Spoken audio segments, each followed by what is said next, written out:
BibleWorm, reading the Bible with BibleWorm.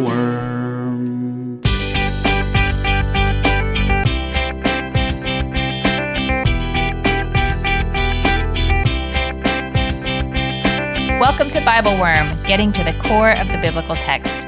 I'm Dr. Amy Robertson, Director of Lifelong Learning at Congregation Or Chadash in Sandy Springs, Georgia. And I'm Dr. Robert Williamson, Professor of Religious Studies at Hendrix College and Theologian in Residence of Canvas Community in Little Rock. We're here every week to discuss the biblical text, both as biblical scholars and as people of faith, one Jewish and one Christian. This week we read Matthew chapter 16, verse 24 through chapter 17, verse 8, the story of the Transfiguration. We think about symbolic moments like this, the ones that overflow with meaning, that fill your cup to overflowing, and just how difficult it is for us humans to coexist with them without trying to grasp onto them somehow. We pull apart the different ways that the word life is used in this passage. Preserving life as a focus on avoiding pain versus preserving life as finding the strength to do what is real and godly, even when it is hard, which it will be. And we wonder how we can live with a sense of urgency about the coming kingdom of God, even when the fulfillment seems to have been forestalled. Thanks for listening.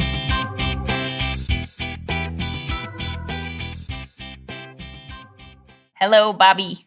Hey, Amy. What's happening this week? It's good to see you. The pace of life is bizarre. Yeah.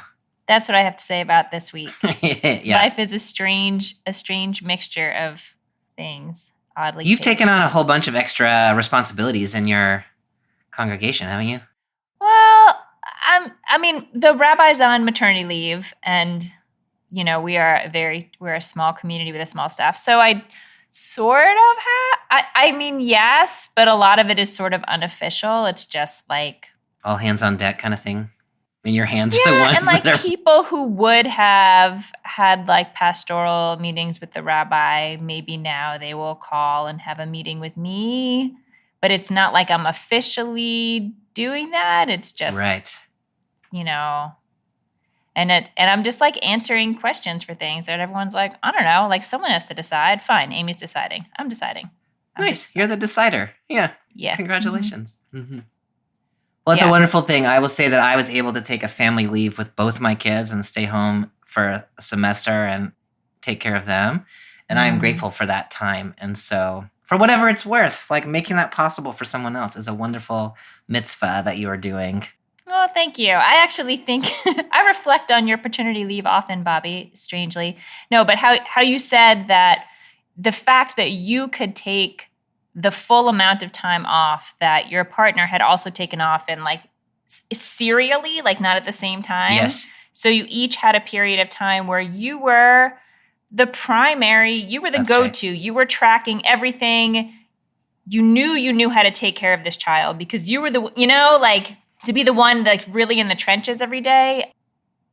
My partner and I did not do that. We're not able to do that. And I don't think realized how important it could be to do that. And ever since I've heard sort of your account of that, I've been like, yes, that is how it should be. All parents should have that time.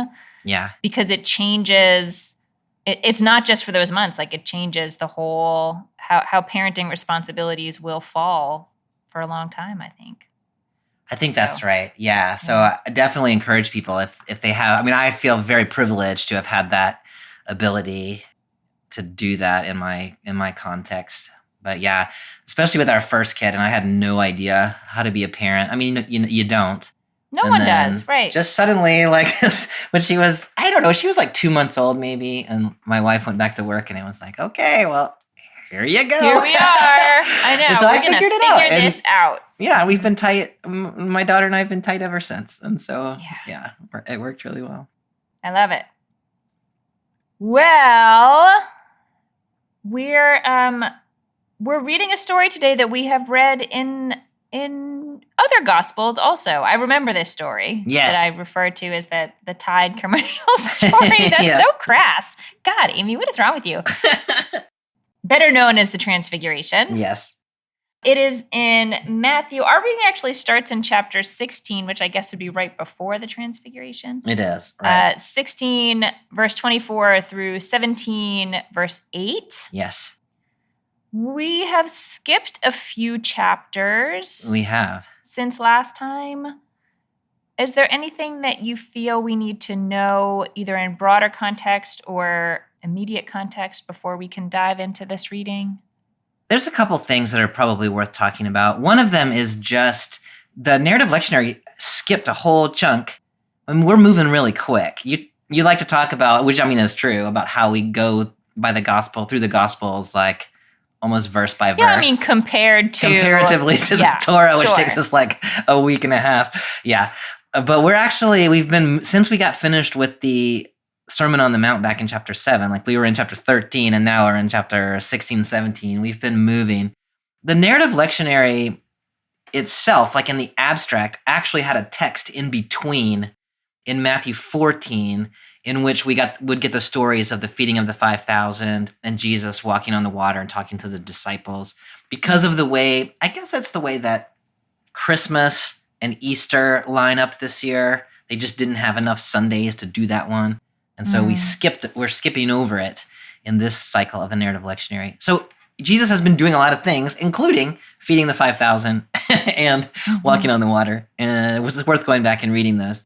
For our purposes today, I think the thing that's most important is there's been a crucial episode just right before we pick up in 1624. And that is the quite famous story in which the disciples have been struggling all through Matthew's gospel to figure out who Jesus is.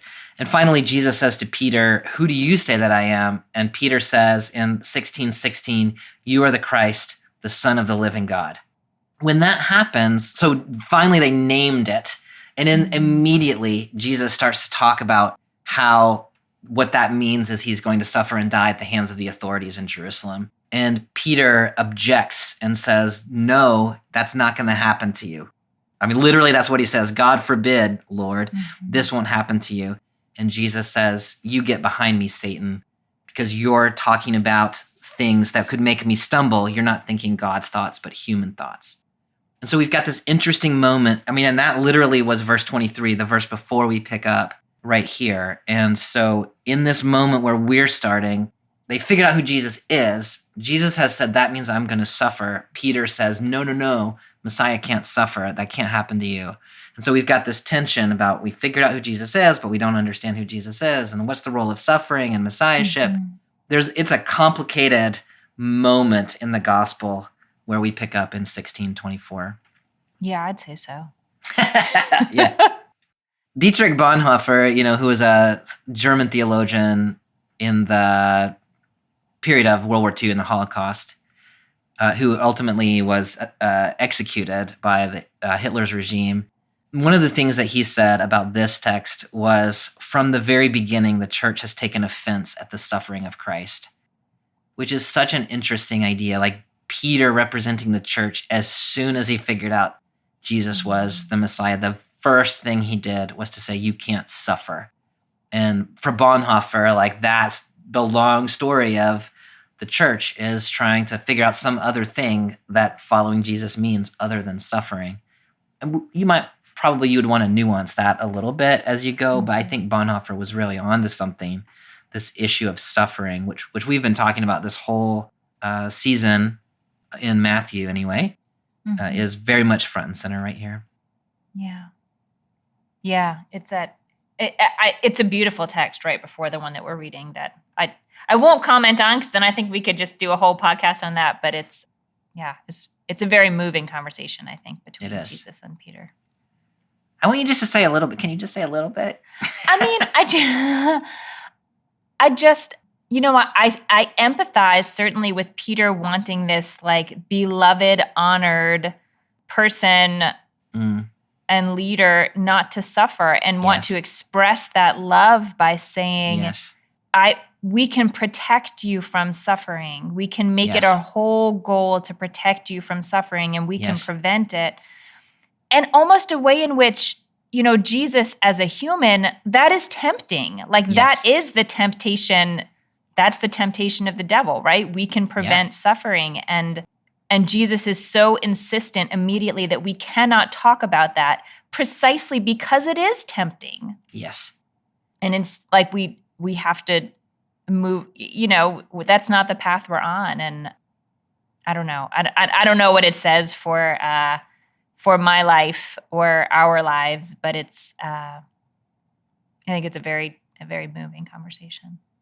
I mean, those were exactly the temptations that we read a couple of weeks ago in chapter 4. Maybe not exactly, but, throw yourself down from the temple and the angels will catch you and prevent you from suffering. Or here's the whole world. I can give it to you without you having to suffer if you just worship me, Satan. Yeah. Same temptation, but now it's coming from a disciple instead of from the tempter. And so it's so interesting the way in the original case, it was the devil trying to trip Jesus up intentionally because he was an oppositional force. Yes. Here, it's the beloved one of Jesus's followers in exactly the, I care about you and therefore I don't want you to suffer. Yeah. But ultimately the effect is the same, which results in Jesus calling him Satan, calling him the tempter. It's so interesting to think about, what are your motivations? And you can actually play the role of the devil even when your intentions are entirely when positive. It's coming from love. Yeah. Yeah. Yeah. Mm-hmm. Yeah, and it feels so much more pointed to me coming from his beloved disciple than from the devil, because the devil, clearly the answer is no. The answer is no. Yeah. Not coming from love. Yeah, my favorite part of that podcast on the temptations was when you said something like, the temptation to rule over the world and all you got to do is bow down to Satan was a little on the nose. It's not really that tempting when you're all you've got to do is worship the evil one. And you're that was not a good temptation, which is true. Here, in the mouth of a beloved one, it's much more tempting. Yeah. Okay, so that's where we're starting-ish. That's where we've been. And then we are picking up in chapter 16, verse 24, and I am reading from the NRSV. Then Jesus told his disciples, "If any want to become my followers, let them deny themselves and take up their cross and follow me. For those who want to save their life will lose it, and those who lose their life for my sake will find it. For what will it profit them if they gain the whole world but forfeit their life? Or what will they give in return for their life? For the Son of Man is to come with his angels in the glory of his Father, and then he will repay everyone for what has been done. Truly, I tell you, there are some standing here who will not taste death before they see the Son of Man coming in his kingdom." Okay, I feel like my first question is sort of Captain Obvious. but I want to ask, I want to ask it anyway. This first thing that Jesus says to be, if you want to become his follower, deny yourself, take up your cross, and follow me. Mm-hmm. Follow me is fairly obvious, I guess, what that means. But I want to talk more about deny yourself and take up your cross. Yeah. And I feel like it's Captain Obvious in some ways because, deny your... I don't know. Maybe it's not obvious. What... How do you understand, what is he saying by deny yourself? Because we've talked throughout the gospel about things that you will have to deny yourself and also things that you must not deny about yourself, about the fullness of yourself. Yeah. So will you try to parse that out a little bit, what you think Jesus is referring to here? I think that's a really important question. And I'm interested in what you're thinking about it. I relate it to the part that just came before, which was about avoiding danger, about protecting oneself, protecting one's community, protecting one's life, protecting your own self, rather than, in ways that sort of trade off this following of the kingdom of heaven. To me, that's the key, is there is a kingdom of heaven, and we have been baptized into that kingdom. And so now we're following that path, and there is this other possibility to which one is always tempted. And we've just seen Jesus be tempted there, and he's had to say, no, no, no. You're a stumbling block. Get behind me. I've got to go do this other thing. That's where and then the very next verse is this one. And so I see Jesus asking us to do the very thing that he just did, which is to say, there's always going to be these voices, whether they be the tempter or whether they be people who love us dearly, who are trying to get us to trade off this life of the kingdom of heaven to which we've been invited for some other kind of safety and security and luxury. And luxury, not even luxury, just safety and security and trusting in the provisions of the empire rather than in the daily provision of God. And you've got to let all of that go. And that's going to put you in danger. Now, I don't always know what to do with that piece. There are plenty of people, like, I live a very safe life. And so for me to be reminded that I need to be willing to risk is important for me to hear. There are people who certainly hearing that they need to risk more or be in danger, like that's a problem. But for me, it's important to hear. Yeah. The take up your cross, I feel like that tends to get a little bit sanitized. Like that's a really provocative image. The cross, crucifixion in the Roman world was excruciating, humiliating, public execution that was reserved for the lowest of the low. People who were not Roman citizens, people who were accused of sedition against the empire. Mm-hmm. It was, you were crucified, you were hung publicly on a cross. It often took people 24 or 48 hours to die. People were walking by looking at you. You were naked. It's brutal. And so to say, take that up, I think a lot of us tend to think of like we wear little silver or gold crosses around our neck and it's like really pretty and beautiful and it's a sign of resurrection. Yeah, and it's like protective. Exactly. Which is sort of like the opposite in some ways. If we're talking about if we're talking about safety. Yeah.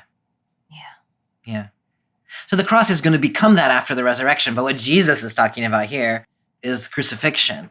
And so it's really quite scandalous. I try to translate that into contemporary life. And it's something like, strap on your electric chair and follow me or something like that. I don't quite know what the parallel is.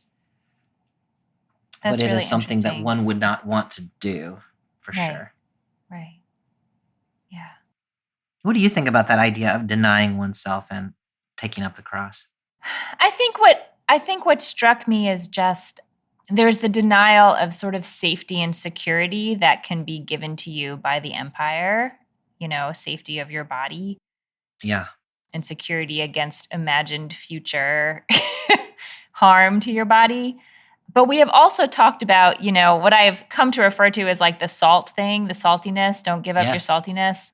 And so I just want to be sort of clear, and I think this is what you're saying too, but correct me if not, that this is not about deny your essential self, like hide yourself, hide your authentic saltiness. Right. It's that precisely may put you in harm's way, and you have to be willing to do that. Yes.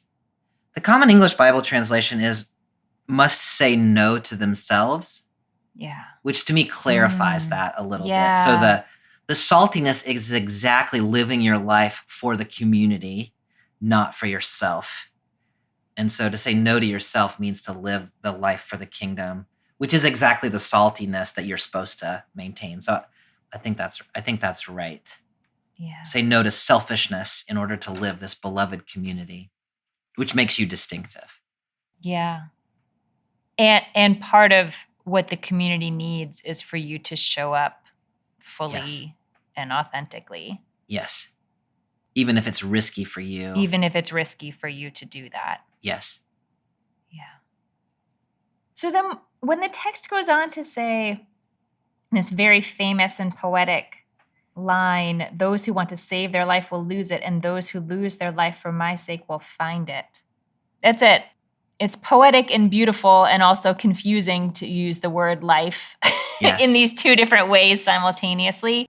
Do you feel like your comments from just a moment ago basically get at what this is saying, or do you want to pull anything else out of this particular turn of phrase. Does this build on that? I mean, I think it is building on that. And so there is a sense here that there is an authentic life to which you have been invited.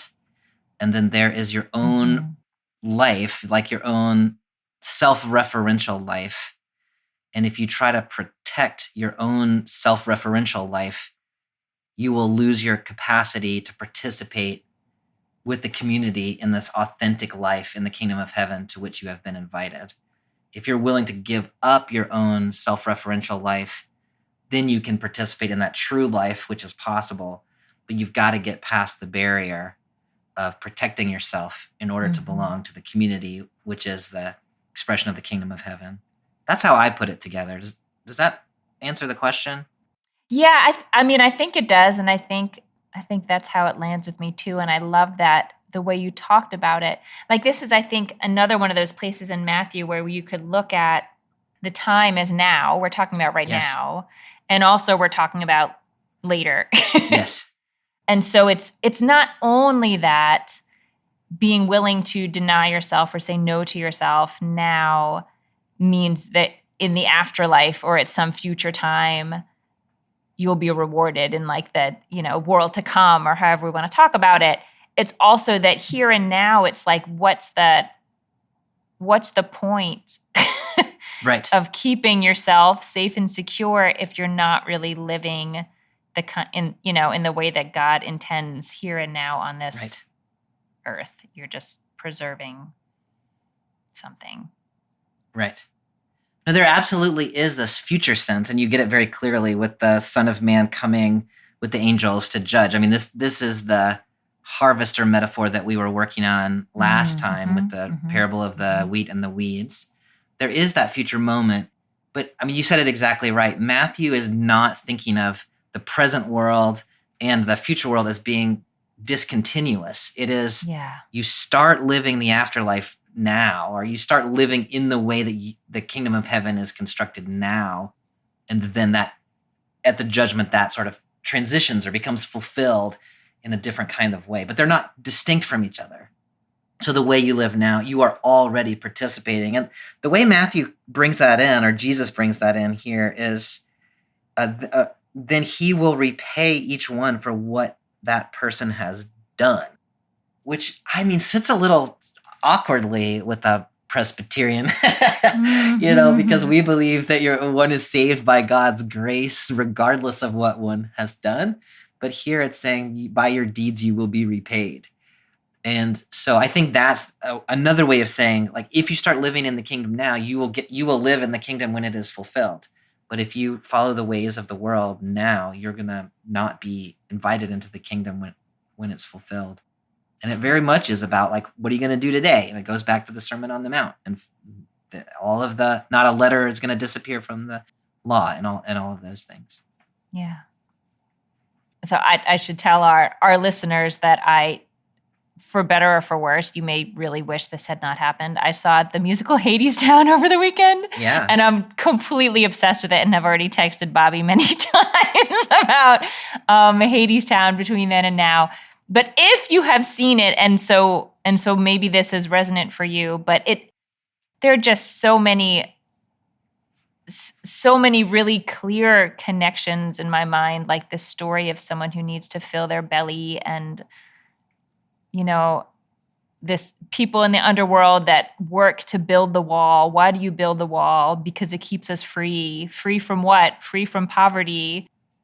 What is it we have that the people on the other side of the wall want? It's work. And we have work building the wall, and the work never ends. Like, it's this, like, you get yourself into this. We've created an alternate reality that just that never ends and has no frame of reference to, like, the real world up above. And I don't know. I'm obsessed.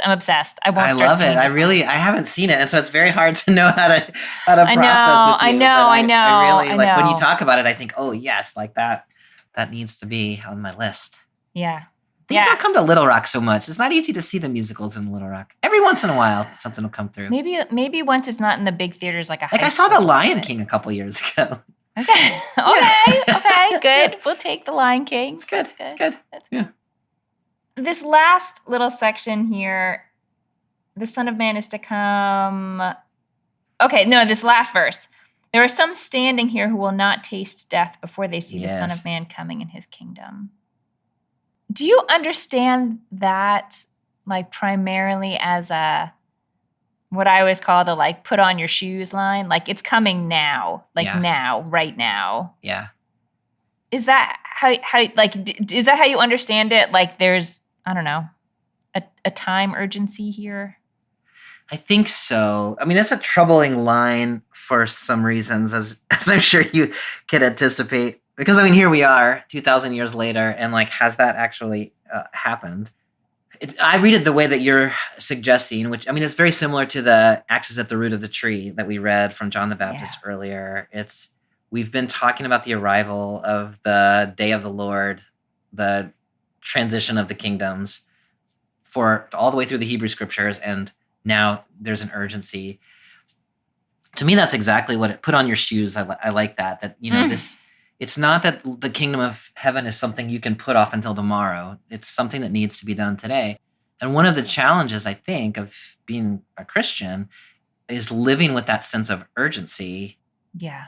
Even though a kingdom seems to have been, at least the fulfillment of the kingdom seems to have been forestalled for quite some time now. So how do you keep waking up every morning feeling urgent about it? I think that's a real challenge. Yeah. Just as you were talking, I don't think it had really occurred to me in this way before, but it made me think of, you know, when you're in those moments of life that are just really freaking hard, just really hard. Yeah. And you can't imagine how you're going to get through the whole of it. And so you have to imagine that, like, you have to take it in pieces. Yes. You have to say, just this day. I'm just going to do this day. And I wonder if it's possible to read that urgency as almost like you only have to do this, just do it one more day. And of course it's hard then when you look back on it and be like, well, that wasn't true. Like, yes, exactly. Okay, fine. Yes. And I don't know, if Jesus is really asking them to do something really, really hard, I don't know. I wonder if that offers some relief or fortitude, or like you just have to get through a little more. Yeah. I think that is a good way of thinking about it. That we were talking earlier about parental leave and being a parent and whatever. And one of the things that is true of me is I figure out how long that I'm responsible for my kids, and I can make it that long. Yeah. But if it turns out that I have to do it long, like even like 20 minutes longer than I thought, I just like, oh my gosh, how can I ever make this work? And so like I've had to tell my wife, you know, if you think you might be home at 3, but you're pretty sure you'll be home at 4, just tell me 4. Mm-hmm. And then I'm shooting for 4. And if you get home at 3, I'm like, yeah. But if I'm shooting for 3 and you don't get home till 4, then I'm going to be a total mess. I'm going to have a meltdown. You're going to find me on the floor. Yeah. Yeah. So not to compare my spouse this wouldn't be a good strategy home. For you. Yeah. Yeah. So you can just make it through. Like there's only a little more to make it through. Like you can do it. Like I need that. If you were like, you've got 2,000 years from now, you're still going to be trying to figure this one out. Yeah. Church. Then you'd think, oh. Amy, there are some interpreters who read this as being fulfilled actually in the very next chapter in the Mountain of Transfiguration. And so some of the disciples actually see Jesus in his fullness in the next chapter. Huh. I have not pursued those arguments overly far, and so I can't quite evaluate them fairly.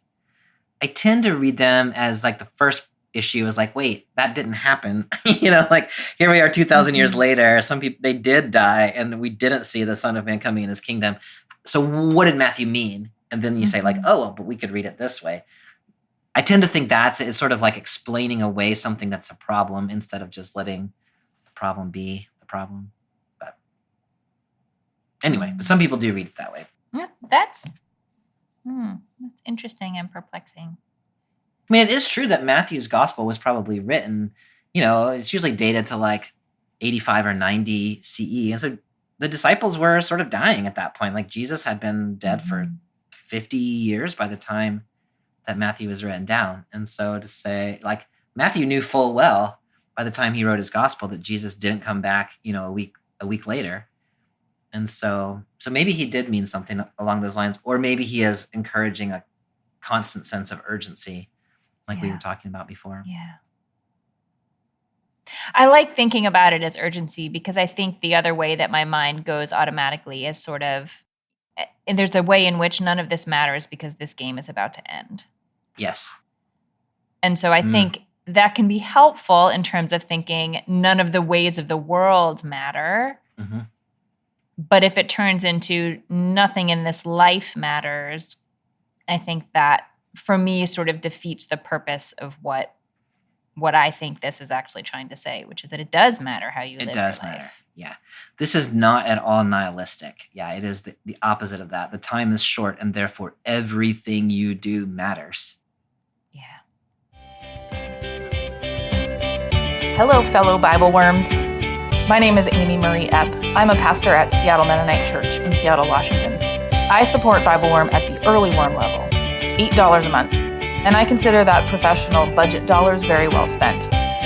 What I especially love about being a patron at this level is having access to those podcast episodes a week early, since I'm often working that far ahead on sermons or on worship prep. Also, by the way, I love the sticker, which I put on my water bottle immediately. Amy and Bobby's insight and wisdom have become an invaluable resource for me. I look forward every week to hearing them chew through that biblical text together with curiosity and with humor. It feels like I'm a part of the conversation. That's why I wanted to support them in making BibleWorm possible. It still feels like a gift each week to have that Patreon episode land in my inbox. I hope all of you who are listening will also consider becoming patrons. And now, back to this week's episode. Should we go on? Should we go up the mountain? Let's go up the mountain. Okay. As we were saying earlier, there's no real natural place to split this in half, but I kind of want to anyway. So I'm just gonna split it at a surprise pace. Okay. Yeah. So I'm picking up in chapter 17, verse 1. 6 days later, Jesus took with him Peter and James and his brother John and led them up a high mountain by themselves. And he was transfigured before them, and his face shone like the sun, and his clothes became dazzling white. Suddenly there appeared to them Moses and Elijah talking with him. Oh, yeah, I'm going to pause there just for a moment here. Why did he bring so few people up the mountain? That's a good question, Amy. I don't know that I ever really thought about that. There is this kind of insider-outsider motif in Matthew's gospel that we've seen, where it's the crowds. Yeah. They kind of get it. Then there's the disciples who really get it. Like they get to go in the house and ask Jesus how to explain his parables. Now there's like an even smaller group, Peter, James, and John. Like he's got his little subgroup who get to see this incredible thing. Like this, yeah. I mean, this is not something you would forget. No. And not something necessarily that people would believe if you told them about it, although they're not really supposed to tell them about it. Yeah. Maybe there's some sense that like you have to be ready for it. Like you have to be, I mean, it just seems like it's the kind of thing that could be so transformative. I'm like, Peter already seems to have figured out who he is. Why does Peter need this now? Right. But maybe, I don't know, maybe, you know, there are these Jewish texts that you're not supposed to read when you're young because they're too easy to misinterpret. Or so the rabbi Ezekiel, said. Song of Songs, Ecclesiastes. Yeah. I don't remember which ones. Yeah. Yeah. Those are the ones that I would put on the do Some not of the read weirder list. ones, yes, those would fall into the categories of the weirder ones. Sex, death, and mystical chariot gods. Yeah, let's leave those out. Yes. Mm-hmm. Do you think there's something about this?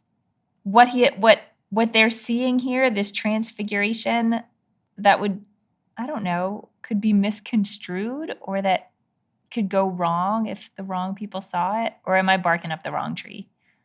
I mean, as we read on, we'll see that it almost kind of does go wrong. Mm-hmm. Even just with this little group of folks who are the closest ones, including Peter, who just has made a declaration about who Jesus is. And so I mean, maybe that's exactly right. And then in verse 9, which is just past where we're reading today, Jesus says, don't tell anybody about this until the human one is raised from the dead. And so I think there is a sense in which you can't really understand what's happening right here until the resurrection has happened. Mm-hmm. And so just these couple of folks can handle this insight right now. And then other people will be able to understand it later. But here are the ones. I don't know why these three, but that does seem to be what's happening. Yeah, this is just how it happened. I mean, this vision they see is so like unbelievable. Can you imagine? Okay, this is a really probably very heretical thing to imagine. So maybe don't imagine this in particular. But like this beloved religious leader of yours who you have understood correctly to be the Son of the living God, the Messiah, and then to get this like sort of visual thing happen. He's dazzling like the sun. And then this appearance of Moses and Elijah. Yeah. Do you what do you think this scene might add to the understanding that they already had, or confuse about the understanding that they already had in important ways? It's much more ambiguous, Can you say more about that? It's more ambiguous than a conversation that you're able to have that's like, yes, I am the Messiah and the Son of Man. And now it's like, you are glowing like the sun. And now there's a vision of some prophets of previous generations. Like, what does that mean? Yeah. Amy, when you're somehow talking to you about this in particular is making me think of that distinction that you often make about ritual and explanation. This is not a ritual, but it is a symbolic experience. Yeah. That makes sense in a different way than if you just tried to explain it to somebody. Yeah. And so thinking about like, well, what are the symbols here and how might they be interpreted seems like that could sort of start to unlock instead of trying to pin down exactly like I could have just told you this instead of going up the mountain. Like, I need you to see this because it's too much to say. The meaning overflows. Yeah. And so I need to show you something and then you can kind of work out the details. I think that might be a way of thinking about it. Yeah. That part where Jesus' face is shining reminds me of a couple of things. One of them is Moses in, where's that text? Like Exodus 34 or somewhere in there. So Moses, somewhere around there where he goes up and when he comes back down the mountain, he has to wear a veil because his face shines so brightly that people can't look at him. Yeah, his face is, So he just had this encounter with God and his face is so shiny that people can't look at him. Yeah. And so Jesus is shining like that, which is sort of connecting Jesus to Moses' experience and connecting it to like this being in the presence of God and this like genuine revelation and all of those kinds of things. The other place that we've seen a shiny face is in the parable of the weeds, actually, the wheat and the weeds, in that explanation at the very end. Jesus says, once the human one comes, the righteous will shine like the sun in their Father's kingdom. And so here we have like a pre-taste of that. Jesus is shiny like the righteous one in the kingdom, which may be a way of thinking about like some of you will see the Son of Man in his fullness before you die. It might be a way of touching back to that. I see. Maybe so. I don't think I'd hang too much on that, but I think that's a possible way of reading it. Yeah. I love what you were saying about this is sort of like a symbolic thing that has happened that maybe goes alongside that conversation that has happened, but it overflows. It overflows with different meanings. This is also one of the places where, one of the things you've been saying with some frequency this season, which I think is right, is that you cannot understand what is happening in the New Testament unless you're familiar with the Hebrew scripture. And I think this is one of those places. Like the symbols here don't make any sense unless you can somehow connect them to other things to create this sort of field of meaning. So I'm just curious, when you read this with your knowledge of the Hebrew scriptures, what kinds of connections do you see to other passages? Well, you gave us some of them already, but I guess the first thing that comes to my mind is It's just why Moses and Elijah in particular, Yeah. which I think we've talked about this text from the perspective of different gospels over the years. And so I think we've talked about this every year, but it merits repeating. Moses, maybe it sort of goes without saying, but he's really the person who led this mixed multitude of people out of Egypt and in some important ways, like formed them into a coherent people, like was their leader as they became Israel. Yeah.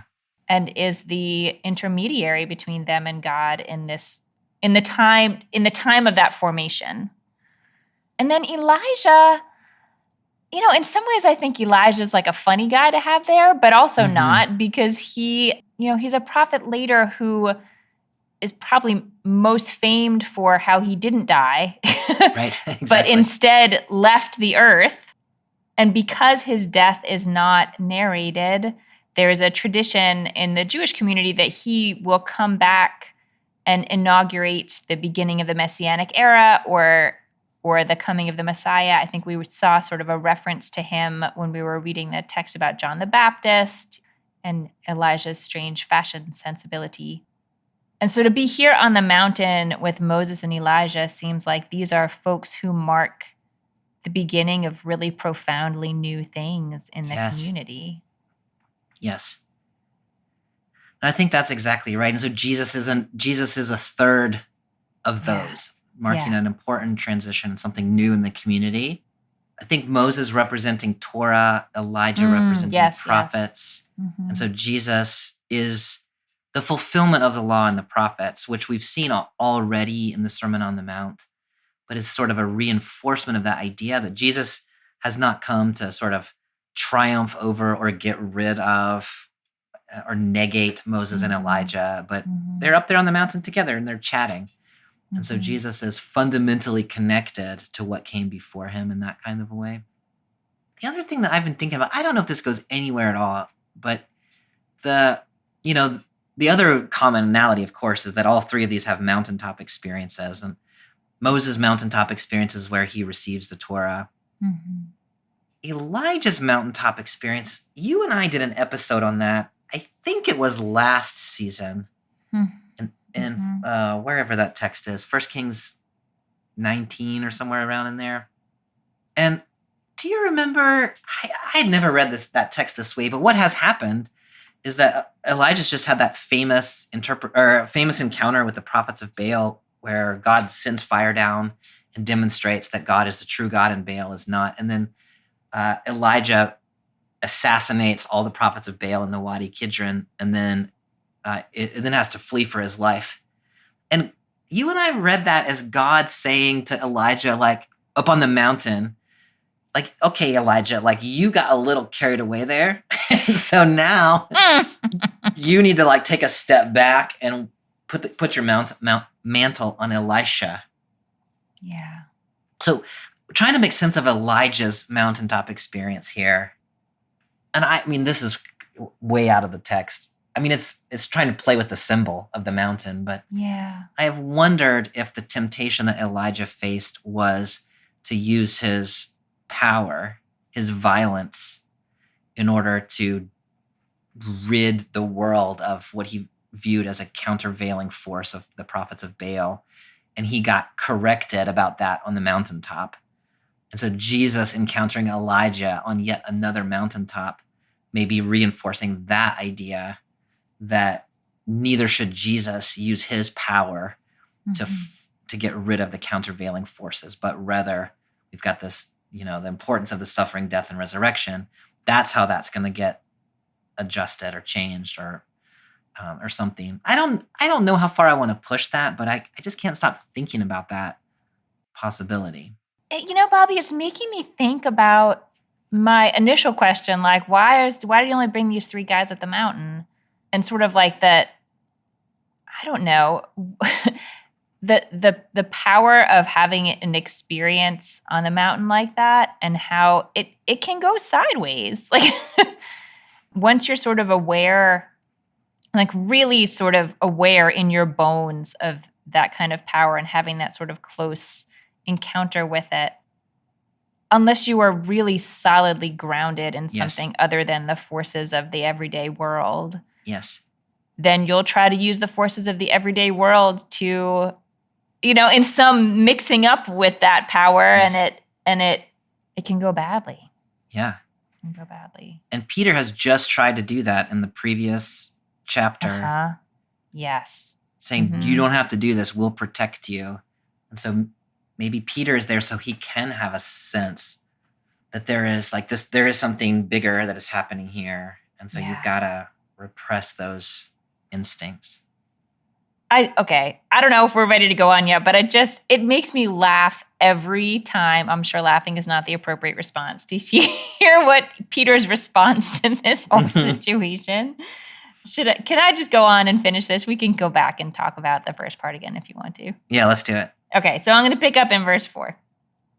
Then Peter said to Jesus, "Lord, it is good for us to be here. If you wish, I will make 3 dwellings here, one for you, one for Moses, and one for Elijah." While he was still speaking, suddenly a bright cloud overshadowed them, and from the cloud a voice said, "This is my son, the beloved. With him I am well pleased. Listen to him." When the disciples heard this, they fell to the ground and were overcome by fear. But Jesus came and touched them, saying, "Get up and do not be afraid." And when they looked up, they saw no one except Jesus himself alone. I just picture like Peter and the other disciples are sort of watching this unreal vision unfold before them that they really have no way to interact with, and they're not really being asked to interact They're with. not. No. But it's like he's got to do something. Yeah. So, I think in previous years I've described this as Peter basically offering to make a cheese plate. What can I do to help? But you have a slightly more profound reading of what's going on I don't here. know. I don't know that I do. Oh, well, sure you do. Sure you do. I can tell you. What I was Bobby's thinking about thoughts. was can you just imagine, this is like being starstruck to the nth degree. Oh my gosh. I lived in LA for a brief time, and at some Didn't know time randomly, I was in Larchmont at Blockbuster Video, in the late 90s. And I saw, I don't even know if this reference will make sense to you, but I saw Luke Perry, who was Dylan in the original Beverly Hills 90210. And I was like, oh my God, it's Dylan. Did you offer to build him a shelter? I just totally shut down. I freaked out. And I was like, ah. And so Moses and Elijah are so much more impressive than Dylan from Beverly Hills 90210. You know what I'm saying? And just the fact that Peter mustered anything at all, I feel like is super impressive. I just blushed and hid behind a rack of videos till he left or something. So yeah, but it is a funny offering. Hey, can I build you a tent so we can all just stay up here? So the thing that Peter says he wants to build in Greek is skena, and which is related to the Hebrew shachan in some way or another. Mishkan, Shekinah, somewhere in there. I'm just curious what we would. It's hard to think from the Greek, through the Greek to the Hebrew. Yeah, no. And what would it mean? But is it I just sort of throw this out as I want to build a tent or something, and maybe it is that. But do you hear more resonance with something else there? Certainly if we relate it to Mishkan or Shekhinah, Mishkan is how we refer to the tent in which God dwelled in the desert with the Israelites. And so and then Shekhinah in later Jewish history refers to the sort of it's so hard to it's hard to put words around this, but the God's presence on earth, God's indwelling presence. Yeah.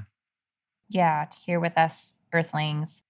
So thinking about it that way, it's not just can I make you one of those little bus stops that has the cover over it, which is, to be honest, sort of what I was picturing. Yeah. Or not even necessarily a sukkah, which is also a sort of little hut-like thing, But if we connect it to the Mishkan or to Shekhinah, it really is a sense of like a protective, indwelling place where God is especially present. Yeah. I really appreciate that, Amy, because so it's not simply about shelter, but it's also about being in the presence of the holy. And I think that captures something really nice here that Peter is after. He's recognizing the holiness of the moment. He's wanting to create a space where it can unfold or where it can linger for some period of time. You kind of get where he's coming from, I think. He doesn't get scolded here in quite the same way that he gets scolded in some other versions of the Transfiguration. Instead, the voice comes from heaven, or right after Peter says, is while he's still speaking. It's like no one even heard what he said, which is why I think it's so funny. Yeah. Like God's just like, I see Peter, where you're going with this. You're not part of this. You don't have a line in this scene. Like yeah. I had not picked up on that, but you're exactly right. Like Peter's hiding behind no one cares about your offering. Shelf. Yeah, things shall continue to unfold. I thought you were great in 90210. Yeah. Yeah. No. Yeah. God bless. Mm-hmm. Yeah. You spoke before about ways that stories from the Hebrew Bible are evoked, and so I don't know if you want to talk about that here or just speak more generally. But the image of a bright cloud overshadowing them, those are just things that don't, like bright cloud overshadow. When I picture clouds, those are, I don't know, I picture a cloud with a shadow that is sort of protecting you or blocking you from the bright. But here, the cloud itself is bright. I don't know, how do you think about that? Whether it's by drawing back to Hebrew Bible texts or just sitting with the image sort of poetically? Yeah, I mean, the cloud definitely takes me to the Hebrew Bible text and back to that Moses story that we've been talking about. There's a cloud that descends on Sinai for 6 days. I think it's maybe in Exodus 24 before God starts talking to Moses in that text. And then the cloud also, as you well know, represents God in the tabernacle and represents God's presence. So that, the presence of the cloud is the presence of God and the presence of a holy moment.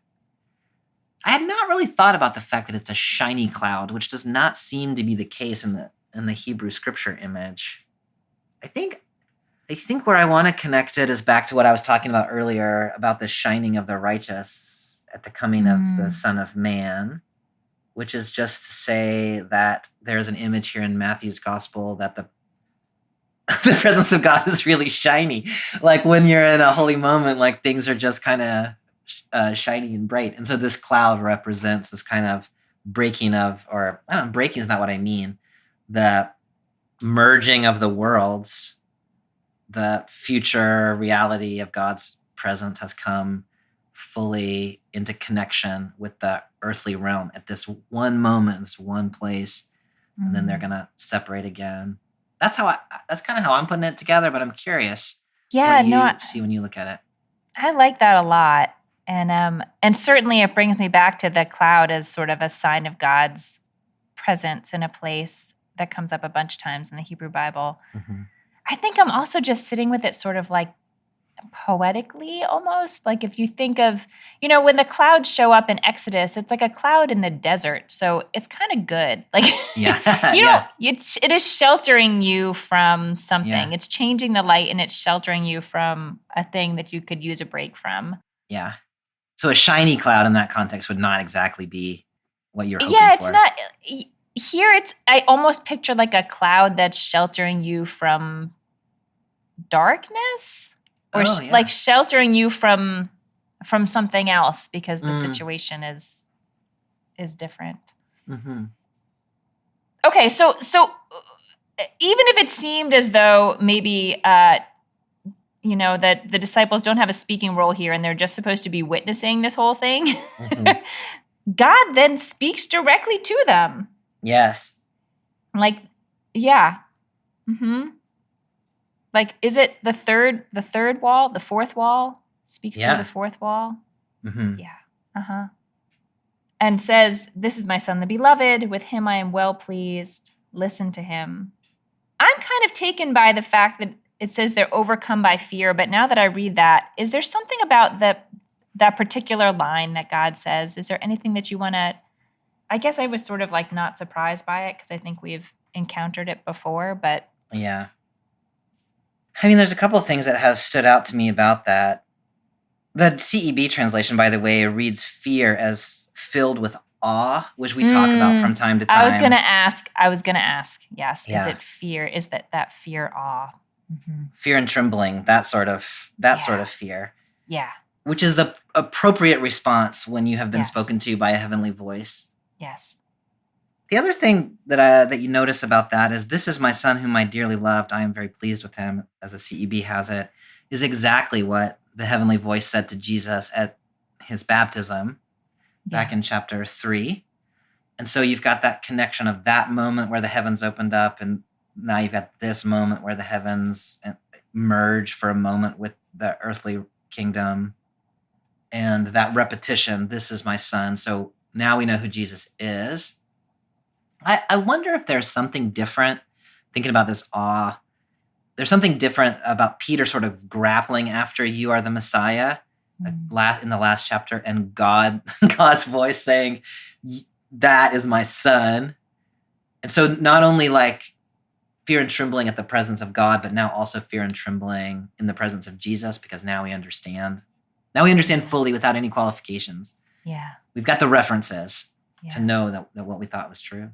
Yeah, it's like he understood that intellectually in the last chapter. He was able to say it and use the words, but I can imagine that it feels very different to now have this experience and have God's own voice in your ear. Yes. Saying it. Yeah. That's different. Absolutely. The other thing, of course, that is added here that the voice says is "Listen to him," which we did not get at the baptism. Right. Before, it was just a declaration of who Jesus is. Here it's a repetition of that and then a command to listen. I wonder if the fear and trembling is connected at all to that. Because Jesus has been saying some stuff. Yeah. You know what I mean? Yeah. Well, then what do you make of the fact that after this, Jesus says, "Do not be afraid"? Yeah. Like, surely that can't mean do not feel awe. That wouldn't make sense. What do you think Jesus is going for? So if you read, that's a great question. And I mean, I wonder if we're playing with the two senses of fear and awe here. Oh, I like that. Because when the listen to him, if the listen to him points backwards, then the last thing Jesus really said to them was, "You've got to take up your cross and follow me." And that's frightening. Mm-hmm. Jesus has been saying before that about, in the Sermon on the Mount, like, here's what it looks like to live in the kingdom of heaven, y'all. And so, I've been talking for weeks now about how hard all of this is. And so maybe if you hear God say, you like, listen to that, really listen to that, that would be fear inspiring. Yeah. What I love about this is if it points forward, listen to him, the very first thing Jesus says is, "Get up, don't be afraid." So if the listen to him, and then that's what you really need to hear, get up, don't be afraid. So there is an action involved. You got to keep moving, but no need to be fearful about it. I don't know. I've got like a whole mixture of things going on in my head related to all of that. No, I like that. I like that a lot. The first thing Jesus says is get up and don't be afraid. Like, don't be paralyzed by fear. Don't fall into the fear side of that fear awe balance. Oh, that was helpful to me, Amy. So being in awe of Jesus is not about crumpling to the ground. Yeah. Being in awe of Jesus is about living your life in the ways that you've been told to live it, even though it's going to have a high cost. Mm-hmm. Yeah. Is there anything else you want to add on this section before we begin to draw to a close? I've got this thought that's rattling around in my head. It's another one of those thoughts that I don't know where it rattles to exactly. But when we read the baptism passage where this was said, the very next thing that happened was the Holy Spirit sent Jesus out into the wilderness to be tempted by the devil. Here we hear it again, and the very next thing that happens is the disciples have to go down the mountain on their way to the capital city where Jesus is going to be crucified and die.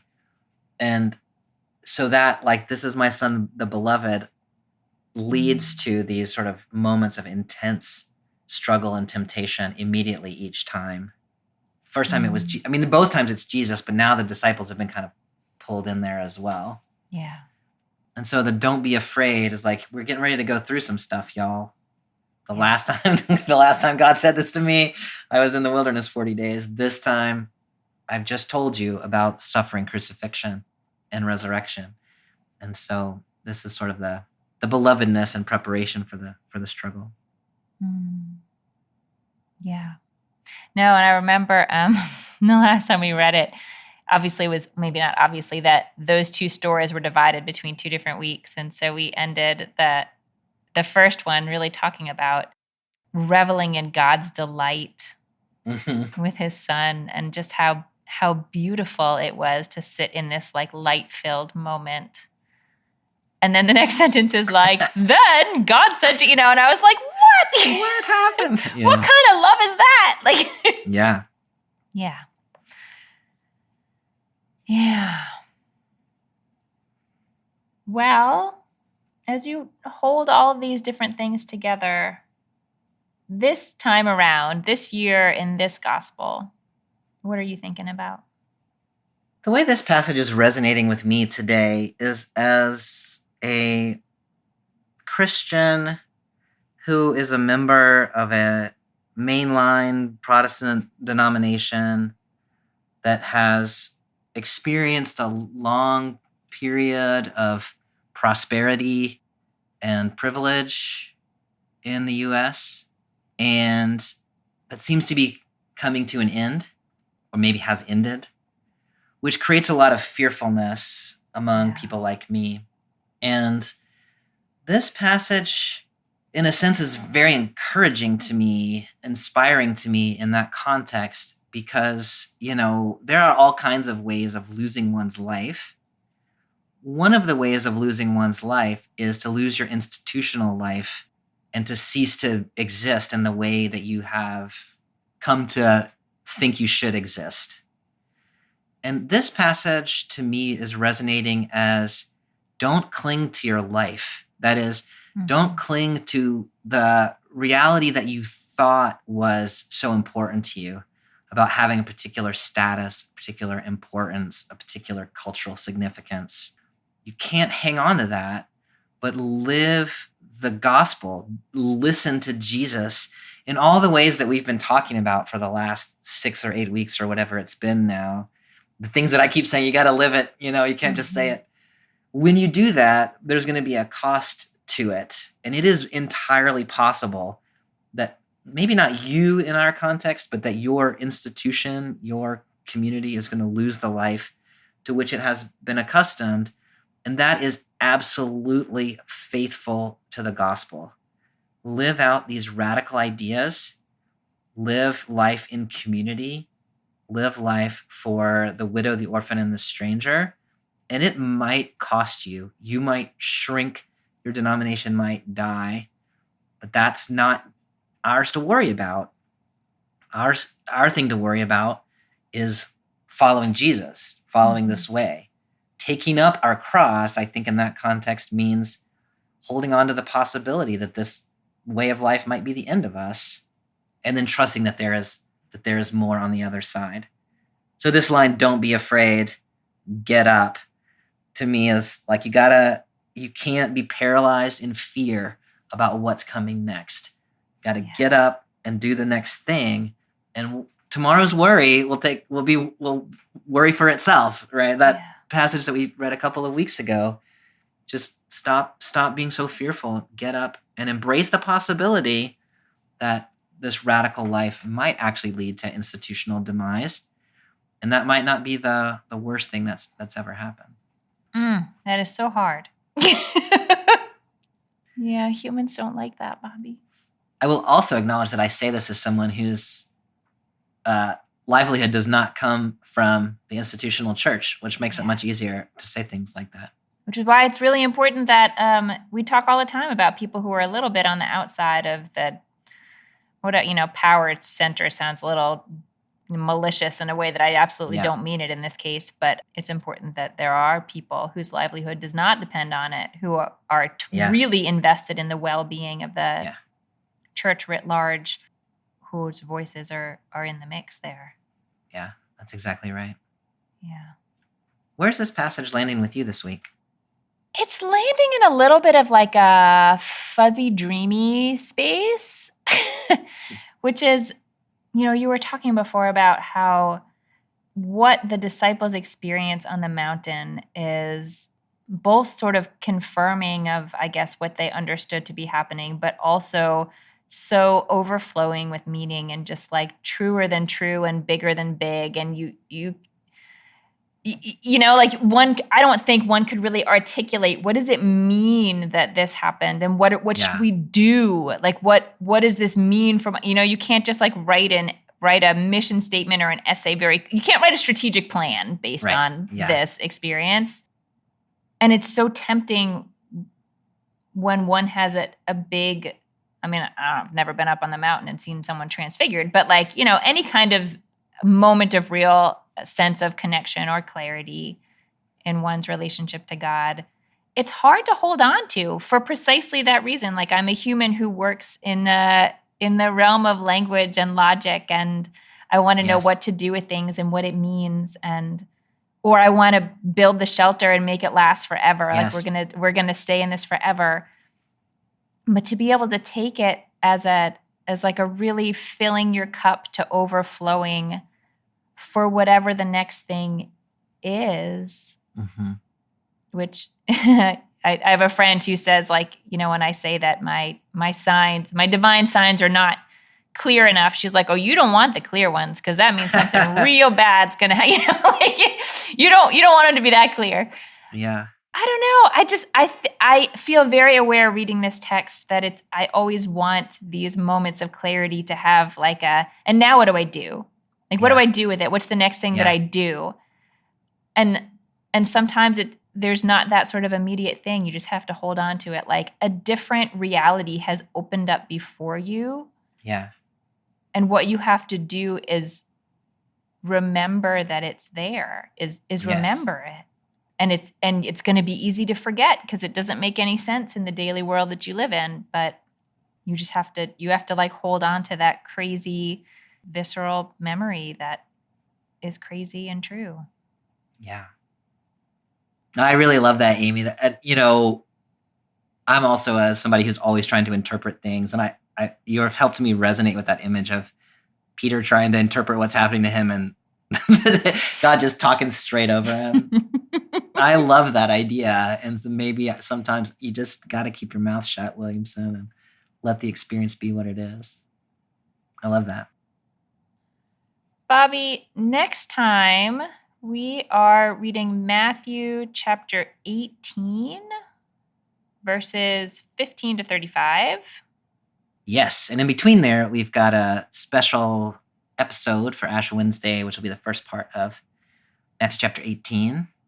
That'll come out on a Wednesday, and then the end of chapter 18 will be our regular episode. It'll come out on a Sunday. Alrighty. Sounds good. See you next time. See ya. Bye. Bye. Thanks for joining us for this week's episode of BibleWorm. If you've enjoyed this free podcast, we hope you'll help us keep it going by joining our Patreon for as little as $4 per month.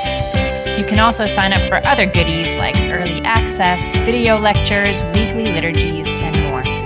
Visit patreon.com/BibleWorm podcast for details. BibleWorm is produced by Bobby Williamson and edited by Joel and Laura Becker. Our theme song is sung by Colin Bagby, and our theme music is The World at Large by Dano Songs. Many thanks to all our Patreon supporters for helping make this podcast possible. A special thank you to our newest supporters, Allison Forrest, Aaron Wathen, and Ingo Williams. Join us again in just a few days for our special Ash Wednesday episode, Matthew chapter 18, verses 1 through 14. Until then, keep on digging.